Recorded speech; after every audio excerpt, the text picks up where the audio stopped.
Вот, давай по-английски.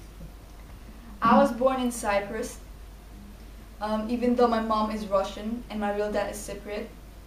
I lived in Cyprus for about 14 years and I really liked it there, but sometimes it gets too boring in Cyprus, so I travel a lot.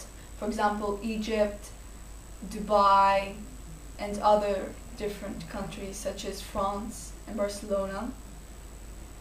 In my little, as I say, city, Limassol, there's nothing really much to do except of going to the beach or going to the cinema, playing bowling or something. In Cyprus there are different other cities such as Nicosia, Paphos and Ayia Napa. Ayia Napa mostly is for tourists because there are loads of things to do there, such as go to the beach, go to different areas, and there are loads of areas for kids to play. In Paphos there's nothing much to do instead of living in a small little house next to the beach and enjoying the view. Usually in winter I go skiing to Vienna because I really like there, and there are loads of different mountain heights there, so it's very interesting. When we go to Vienna, we go all four of us, me, my mom, my dad and my brother. Usually our friends come with us, and we live in a hotel next to the mountains. It's like a small village. In that small village we usually just buy tickets so that we can actually access to the mountains. Then if we need, we can buy our skis and go shopping for a bit if we need something for the mountains. Usually we need some new glasses because they usually break. Next to the mountain range there are loads of coffee shops, so if it's lunchtime you can go there and eat. Usually when I come back I stay for a bit, we celebrate my brother's birthday, and then I start going to school. In our school there are loads of kids. In my class there are 17 pupils. Our school has been known for a long time. It was also found in other areas of Cyprus such as Famagusta, which now doesn't exist. In our school loads of tragedies happened before, but usually we get on with them. At winter time, before we close, we usually do some sort of charity event, just to help people who need help. Then at the end of the year, we usually celebrate, and we usually put normal clothes on so that we can come to school and give money for wearing the not school uniform. Then we usually sit around, bring food and eat it, and then we go to the hall and watch the concert that usually our school makes. After watching the concert, we have a little time for break, listen to music, or watch how our teachers play against pupils. After watching the teachers, we go back to the hall, and our headmaster says last lines saying school is over.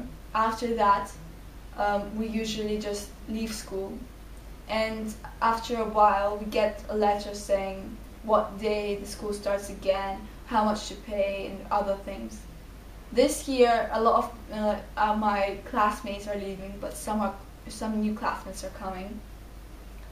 It will be quite interesting to see them. This year will be a very different year because this year we're gonna start choosing our subjects and not doing everything that the school tells us to do. We do only our subjects and we come to school on separate days. It might be that we don't even have to come on some days. In Form 4, the class I'm coming, it's starting to be very serious because we're going to do the GCSE level, and GCSE counts us into our report. So it's very serious, and then if we fail these exams we'll have to redo them or even stay for the next year. Usually after school, when school finishes, I usually go to Russia, spend my time in Lipetsk with my friends. But sometimes, like last year, I went to a summer camp with my best friend. and stayed there. I really liked it there because it is very not ordinary.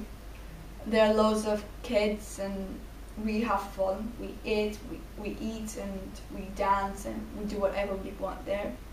And our parents don't have to control us there. Usually after going to summer camp, I come back. I wait for my grandmother to come because she brings usually some books for me for my school year.